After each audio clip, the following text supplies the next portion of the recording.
आइए दोस्तों, स्वागत है आप सभी का ज्ञानरंजन कुंजी क्लासेस में। मैं अंजलि आशा करती हूँ आप सभी स्वस्थ होंगे, मस्त होंगे और तंदुरुस्त होंगे और अपने जीवन को एक भविष्य में एक अच्छी दिशा देने के लिए अग्रसर होंगे। दोस्तों, हम अपने जो पिछली क्लास थी उसमें हमने सबने पढ़ा था कि किस तरह से मराठा साम्राज्य का अभ्युदय हुआ, किस तरह से शिवाजी महाराज ने मराठा साम्राज्य की स्थापना की, किस तरह से पेशवाओं का राज्य चला और कैसे हमारे जो मराठा साम्राज्य के योद्धा थे उन्होंने अंग्रेजों के साथ युद्ध किया, निजाम के साथ युद्ध किया, मुगलों के साथ युद्ध किया और अपने साम्राज्य को कैसे चलाया। उसके बाद दोस्तों आज हम अपना जो है नया चैप्टर पढ़ेंगे जिसमें हम मुगल साम्राज्य के बारे में पढ़ेंगे। दोस्तों आज की जो क्लास है उसको हम एक मोटिवेशनल कोटेशन के साथ शुरू करते हैं। चलिए पढ़ते हैं। आज का मोटिवेशनल कोटेशन है दोस्तों, a positive mindset will give you a positive life. दोस्तों आप अपनी लाइफ में जितना ज़्यादा पॉजिटिव सोचेंगे, जैसा पॉजिटिव माइंडसेट रखेंगे, आपके साथ उतनी ही ज़्यादा पॉजिटिव चीज़ें होंगी। आपने अक्सर सुना होगा कि अट्रैक्शन ऑफ लॉ के बारे में कि हम जितना भी ज़्यादा आप पॉजिटिव सोचोगे, आपके ज़्यादा उतनी ज़्यादा आपके साथ उतनी ज़्यादा पॉजिटिव चीज़ें होंगी। कई बार क्या होता है ना कि कुछ लोगों को मैंने देखा है हमेशा नेगेटिव माइंड थिंकिंग रखते हैं, जिसकी वजह से उनके साथ कुछ पॉजिटिव हो भी जाता है तो उनको ऐसा लगता है कि उनके साथ नेगेटिव ही हो रहा है। मतलब उनके लिए आप कितनी भी अच्छी चीज़ें कर दो, उन्हें खुश करने के लिए उनके साथ कितना भी अच्छा बर्ताव कर लो या किसी भी तरह के आप गिफ्ट दे लो, कुछ भी कर लो, बट उनको ऐसा लगता है कि उनके साथ नेगेटिव ही हो रहा है क्योंकि उन्होंने अपना माइंड सेट ही नेगेटिव बना रखा है। मतलब उनको ऐसा लगता है कि जीवन में कुछ भी अच्छा नहीं हो रहा है, तो आपको ऐसा नहीं सोचना है। आप हो सकता है स्टूडेंट हो, एस्पायरेंट हो या किसी भी तरह के वर्किंग प्रोफेशन में होंगे, तो भी आपको हमेशा पॉजिटिव माइंडसेट ही रखना है। और अगर आपको ऐसा लगे कि कभी आप उदास हैं या किसी तरह से परेशान हैं, तो भी आपको यही सोचना है कि ऑल इज़ वेल, एक टाइम बाद चीज़ें नॉर्मल हो जाएँगी और हो भी जाती है, तो आपको ये बिल्कुल नहीं सोचना है कि मेरे साथ गलत हो रहा है या कुछ भी गलत हो रहा है। इस तरह का आपको धारणा नहीं रखना है, आप हमेशा पॉज़िटिव सोचिए। आई होप आपके साथ हमेशा पॉज़िटिव ही होगा। तो चलिए दोस्तों, आज के लेक्चर को हम शुरू करते हैं। आज हम पढ़ेंगे अपने इस लेक्चर में मुगल साम्राज्य के बारे में। दोस्तों आज हम पढ़ेंगे मुगल साम्राज्य के इतिहास के बारे में, जिसमें हम देखेंगे कि किस तरह से मुगल साम्राज्य की स्थापना जो है बाबर ने की और वो कैसे भारत आया, क्या कारण थे जो उन्होंने भारत पर आक्रमण किया, उनका जीवन परिचय क्या है। उसके अलावा उन्होंने भारत में कौन-कौन सी लड़ाइयाँ लड़ी, जिसमें हम देखेंगे कि पानीपत की लड़ाइयाँ लड़ी उन्होंने, खानवा का युद्ध किया, चंदेरी का युद्ध किया, घाघरा का युद्ध किया और कैसे उन्होंने भारत में अपना योगदान दिया और एक कहना चाहिए कि सुदृढ़ शासन व्यवस्था को स्थापित करने में सफल रहे। ये वही शासन व्यवस्था है जिसे हम मुगल साम्राज्य के नाम से जानते हैं और यह भारत में आगामी लगभग 200 वर्षों तक शासन करेगा, 200 से 250 वर्षों तक।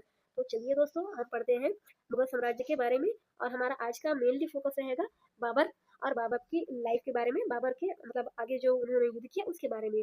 फिर हम हुमायूं से जो है वो अपना जो नेक्स्ट लेक्चर रहेगा उसमें पढ़ेंगे।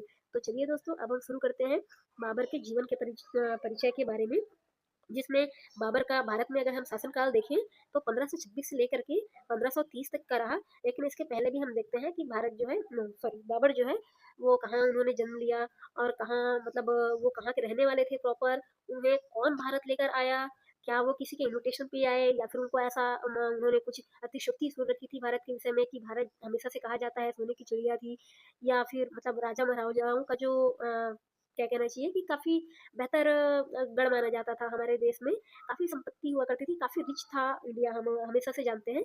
तो आज हम अपने इस लेक्चर में क्लियर करेंगे कि भारत में बाबर किस प्रकार से आया और उसने कैसे चीज़ों को शुरू किया।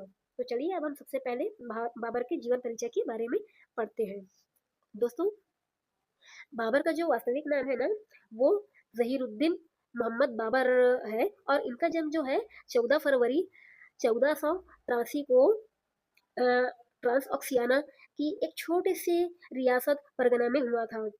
जिसमें हम देखें तो बाबर के पिता का नाम जो था ना वो उमर शेख मिर्जा था और उनकी माता का नाम था लूग निगार खान।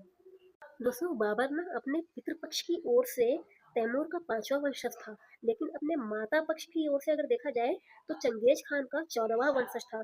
बाबर ने जिस नवीन राजवंश की नींव डाली थी वह तुर्की नस्ल का चगताई वंश था, जिसका नाम चंगेज खान के द्वितीय पुत्र के नाम पर रखा गया था। दोस्तों इसके अलावा हम देखें तो बाबर जो था वो अपने पिता की मृत्यु के बाद बहुत ही कम उम्र की आयु में, मात्र 11 वर्ष की अल्पायु में ही जब वो शासक बना तब 1494 ईस्वी में ही परगना की गद्दी पर बैठे और वह राजा बने। दोस्तों बाबर का भारत पर आक्रमण जो है वो मध्य एशिया में शक्तिशाली उज़्बेक शासकों से बार-बार पराजय, शक्तिशाली सफ़ावी वंश तथा उस्मानी वंश के शासकों से बार-बार पराजय का एक प्रतिफल था। 1504 ईस्वी में काबिल पर अधिकार कर लिया और जिसके परिणाम स्वरूप उसने 1507 ईस्वी में अपने आप को बादशाह की बादशाह की जो पदवी थी वो बाबर ने धारण कर ली। दोस्तों, बादशाह से पूर्व जो बाबर था ना, वो मिर्जा की केवल पैतृक संपत्ति को ही धारण करता था, लेकिन जब इसने काबुल पर अधिकार कर लिया तब ये काबुल का भी शासक बन गया था। दोस्तों, इसके बाद हम देखते हैं भारत पर बाबर का आक्रमण, और इसलिए हम देखेंगे कि क्या कारण थे जिसके वजह से बाबर ने भारत पर आक्रमण किया। तो चलिए शुरू करते हैं। बाबर के आक्रमण के समय ना भारत में राजनीतिक स्थिरताएं बहुत ज्यादा ही बिगड़ी हुई थी, राजनीतिक अव्यवस्था फैली हुई थी भारत में, जिसके कारण बाबर को भारत पर आक्रमण करने के लिए तो क्या हुआ था ना कि आलम खान, दिलावर खान और राणा सांगा ने निमंत्रण दिया था, और उन्होंने इब्राहिम लोदी पर आक्रमण करने के लिए बाबर को इनविटेशन दिया था। एक तो बाबर को हम देखें तो पहले ही भय था उस्मानी सल्तनत के आक्रमण का जिससे वो हार सकता था, सफावों के आक्रमण का जिनसे भी वो हार सकता था, और वहीं भारत को जब बाबर को जब भारत पर आक्रमण करने का इनविटेशन मिला इन लोगों की तरफ से, राणा सांगा या आलम खान की तरफ से, तब बाबर ने सोचा कि जब इन्विटेशन मिल ही गया है तो फिर जाके आक्रमण कर ही देते हैं, और इस तरह से फिर वो आया और उसने फिर जो है अपना काम शुरू किया। भारत पर बाबर ने अपना पहला आक्रमण जो था वो 1519 में यूसुफ जाई जाति के बाजौर पर किया था। इसी युद्ध के दौरान उसने जो है वो भेरा के किले को जीता था। दोस्तों, इसी युद्ध में ना बाबर ने सर्वप्रथम बारूद का इस्तेमाल किया था। लेकिन भारत में बाबर का पहला युद्ध जो है वो पानीपत के प्रथम युद्ध को माना जाता है, जो कि 21 अप्रैल 1526 में हुआ था। दोस्तों, पानीपत का पहला जो युद्ध था ना वो लोधी साम्राज्य के शासक इब्राहिम लोधी और बाबर के बीच पानीपत के मैदान में हुआ था। इस युद्ध में बाबर की विजय का मुख्य कारण था तुलुगमा युद्ध पद्धति, जो कि उज्बेक की पद्धति थी। और इसमें इसके अलावा हम देखें तो तोपों को सजाने की एक विधि होती है जिसे उस्मानी विधि कहा जाता है, इसी को रूनी विधि भी कहा जाता है। ये दो ऐसी विधियां थी जिसने बाबर को इस युद्ध में जिताने के लिए अपना 100% का जो था वो योगदान दिया था। इन्हीं दोनों विधियों की वजह से बाबर जो है इस युद्ध में जीत पाया था। उस्मानी विधि में दो गाड़ियों के बीच ना व्यवस्थित जगह छोड़कर उसमें तोपों को रख कर चलाने की एक विधि होती है, जिससे बाबर जो था वो अपने दुश्मन पक्ष के ऊपर आसानी से तोपों से प्रहार कर सकता था। इस युद्ध में बाबर के तोप खानों का नेतृत्व उस्ताद अली और उनके जो बंदूक वगैरह चलाने वाले लोग थे उनका नेतृत्व जो है वो मुस्तफा खान नामक दो तुर्क अधिकारियों ने किया था। इस युद्ध में लूटे गए धन को बाबर ने अपने सैनिकों, अधिकारियों, नौकरों एवं सगे संबंधियों में बराबर भागों में बांटा था। और इस युद्ध के बाद बाबर ने जो है अपनी उदारता के लिए कलंदर की उपाधि धारण की थी। इसी बंटवारे में हुमायूं को जो कोहनूर का हीरा था ना वो प्राप्त हुआ था, जिसे हुमायूं ने ग्वालियर के राजा विक्रमजीत सिंह से छीना था। पानीपत के युद्ध के बाद दोस्तों हम पढ़ेंगे खानवा और चंदेरी का युद्ध, जो कि बाबर के द्वारा ही लड़ा गया था। और ये दोनों युद्ध ना जस्ट पानीपत के युद्ध के अगले साल ही लड़े गए थे। खानवा का युद्ध जो था वो राणा सांगा और बाबर के बीच 16 मार्च 1527 को हुआ था।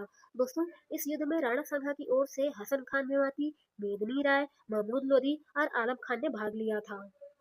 इसी युद्ध के दौरान बाबर ने अपने सैनिकों के मनोबल को बढ़ाने के लिए उसने जो है जिहाद का नारा दिया था। दोस्तों, जिहाद का नारा जिहाद का मतलब होता है इस्लाम की रक्षा करने के लिए धर्म युद्ध करने का आह्वान किया था बाबर ने अपने सैनिकों से। और उसके अलावा मुसलमानों पर लगने वाले जो तंबा नामक कर थे उसको बाबर ने हमेशा के लिए समाप्त करने की घोषणा की थी। इस युद्ध में विजय प्राप्ति के बाद बाबर ने गाजी की उपाधि भी धारण की थी। तो बाबर ने 29 फरवरी 1528 को चंदेरी पर अधिकार करने हेतु मेदिनी राय पर आक्रमण कर लिया और उसके बाद फिर चंदेरी को जीत भी लिया। इस युद्ध में मेदिनी राय की हार हुई थी और इसी युद्ध को दोस्तों चंदेरी के युद्ध के नाम से जाना जाता है। बाबर इस युद्ध में भी जीत गया था। चंदेरी के युद्ध के बाद दोस्तों बाबर का जो अंतिम युद्ध था ना वो घाघरा का युद्ध था, जिसे बाबर ने 6 मई 1529 को लड़ा था। चलिए देखते हैं इस युद्ध में क्या क्या हुआ था। बाबर ने घाघरा के युद्ध में बिहार बंगाल की संयुक्त अफगान सेना को पराजित किया। यह बाबर का अंतिम युद्ध माना जाता है। 20 दिसंबर 26 दिसंबर 1530 को आगरा में बाबर की मृत्यु हो गई और उसे आगरा के नूर अफ़गान बाग में दफनाया गया था। दोस्तों ये वही बाग है जिसे बाबर ने खुद बनाया था और वर्तमान के समय में ना इस बाग को अगर हम देखें तो आराम बाग के नाम से जाना जाता है। लेकिन इसके कुछ समय बाद बाबर को काबुल में उस जगह दफनाया गया जहाँ मतलब उसकी इच्छा अंतिम इच्छा थी कि अब मेरी मृत्यु हो जाए तो मुझे मतलब उस जगह पर दफना दिया जाए। वैसी उनकी अंतिम इच्छा थी, तो जहाँ उनकी अंतिम इच्छा थी वहीं उन्हें आराम बाग से निकाल करके काबुल में ले जाकर दफना दिया गया। हम देखते हैं दोस्तों बाबर की आत्मकथा में किस प्रकार से भारत का जो विवरण है वो उन्होंने किया है। बाबर ने अपनी आत्मकथा तुजुके बावरी जो कि तुर्की भाषा में लिखा गया है, इसमें भारत की तत्कालिक राजनीतिक दशा, भारतीयों की जीवन स्तर, पशु पक्षियों एवं फल फूलों का विस्तार से वर्णन किया है।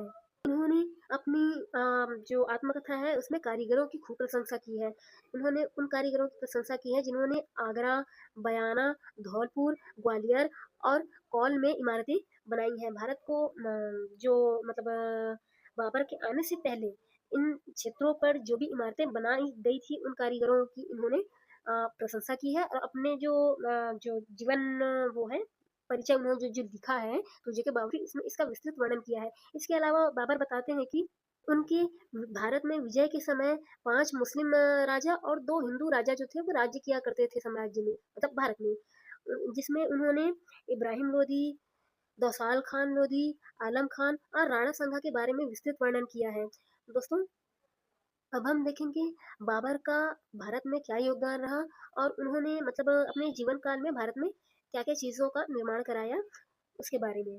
बाबर जो थे ना वो बागों के बाग बगीचों को लगाने के बहुत ज़्यादा शौकीन थे। तो उन्होंने आगरा में एक ज्यामिति विधि में एक बाग लगवाया था जिसे नूरे अफ़गान बाग कहा जाता था। दोस्तों यही बाग जो है वो अभी के समय में हमने अभी कुछ देर पहले पढ़ा कि इसे ही मतलब आराम बाग के नाम से जाना जाता है।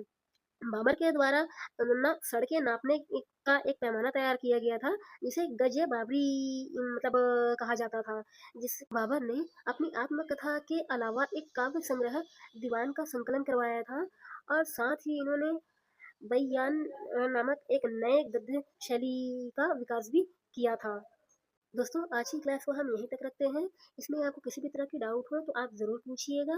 इसके अलावा आप मेरे पिछले लेक्चर्स में भी अगर आपको किसी भी तरह का डाउट हो तो आप ज़रूर पूछिएगा और आपको क्लास कैसी लगी आप कमेंट बॉक्स में ज़रूर बताइएगा। इसके अलावा मैं शाम को आपको ये सारे जो युद्ध हुए हैं उनको याद रखने के शॉर्टकट ट्रिक बताऊंगी। तो आप उसके लिए मतलब शाम को तैयार रहिएगा और मुझे इंस्टाग्राम पे फॉलो कर लीजिएगा ताकि आपको वो ट्रिक वाली वीडियो जो है वो मिल जाए। दोस्तों अगर आपको मेरी क्लास अच्छी लगी है तो प्लीज़ लाइक शेयर सब्सक्राइब ज़रूर कीजिएगा और कमेंट करना तो बिल्कुल भी ना भूलें। अगर क्लास अच्छी नहीं लगी है तो कमेंट बॉक्स में अपना सजेशन ज़रूर दें कि इस पे और क्या नया किया जा सकता है और अगर अच्छी लगी है तो एटलीस्ट आप ना एक थंबनेल ज़रूर मतलब एक थम्स अप ज़रूर दें ताकि मुझे पता चले कि मैं जो आपको बता रही हूँ वो कैसा है ताकि मैं उसके अकॉर्डिंग इस पे जो भी चेंजेबल है वो कर सकूँ। और आज की क्लास के लिए बहुत बहुत धन्यवाद।